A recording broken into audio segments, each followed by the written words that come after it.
Make sure you tap that bell so you never miss a video.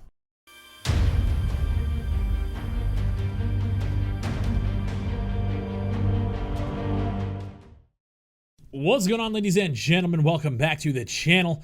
My name is Big Fry. Shout out to everyone who watched all the videos that I dropped during the E3 week this week. I know it was crazy. There was a lot of content, and there was a lot of things during the show that were announced that maybe I missed or I didn't get to cover because there was just so much stuff that I wanted to get out.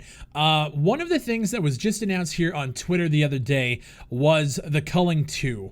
And when I saw this, my first reaction was, are you fucking kidding me?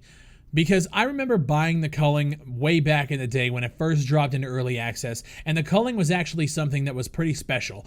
It was a melee game, it was smaller game mode, there wasn't like hundreds of people in this battle royale, it was melee focused, and I thought that it had something that separated itself from H1Z1, from PUBG, and I thought that it could actually carve a niche out and do it well. The initial spike of players was good. It was popping on Twitch, YouTube. It was killing it. And then the game kind of lost some steam, and during that steam loss, they decided to change the game and started listening to a vocal minority to change the game up. I went back after months and months, and the game was dead. There was nobody playing it. I think it peaked at that time at like 30 players.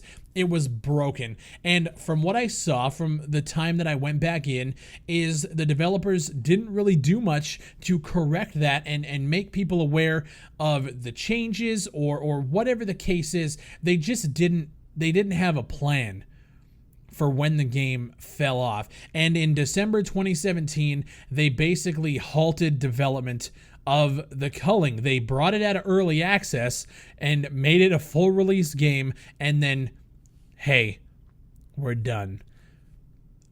Fast forward 6 months, you have the servers up for a game that has no players, is broken, and we have the Culling 2. And I find that practice absolutely shady on Xaviant's part. I think it's Xaviant or Xaviant, however you pronounce it. I think that's shady as fuck. The fact that you guys let your game die because you made changes that a vocal minority of players wanted you to do, and you guys followed through, and it killed off and alienated the large chunk of your already dwindling small player base, and then you decide to say, hey, we're done with this. 6 months later, hey, we're back with a sequel that chances are you guys are going to have to pay for again. That is absolute bullshit. On top of it, you guys ported the first one to consoles, even though the player base was non-existent on PC.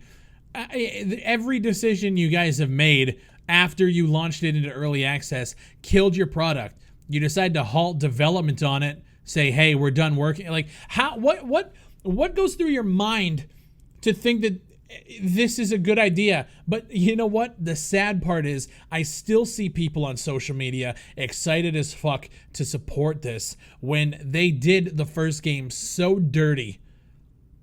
And now this game is coming out at a time when there's so many more battle royale games. You had a player base of like 30 people, and now you think that a sequel is going to bring you numbers? Why couldn't you just work on the first game? For the 6 months you've been developing the Culling 2, why couldn't you have just fixed the game that you already had? The fact that people are going to support this blows my mind. I'm going to urge you guys to maybe think about it. Maybe just take a second look. Let's look at their history. And trust me, it's not like they learned from their mistakes. This was 6 months ago. You know, we're still pretty fresh into this. Take a step back, think about it before you guys decide to buy this game, whenever it comes out. My name is Big Fry. Shout out to everyone who has been watching the videos. I just had to get my opinion out there. I think what Xaviant is doing right now is absolute shadiness to the highest degree, and I feel like I'm not going to tell you guys not to support it, but I am just going to put it out there that maybe you should take a second look at what they did to the first one and judge for yourself. Thank you guys for watching. My name is Big Fry. If you guys want to support me on Patreon, the link is down below in the description. Again, thank you guys for watching all the E3 coverage I gave you this week. Make sure you guys like the video, and if you guys haven't subscribed yet, click that subscribe button down below. Thank you guys for watching, and I'll see you on the next one.